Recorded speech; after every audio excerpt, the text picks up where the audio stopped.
तोरे देखौआ सगे आजो हमारा पास गे आखरी बेरी करिले मिलनमा।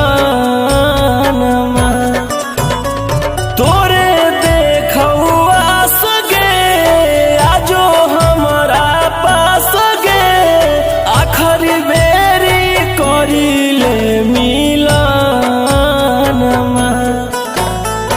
एक घूट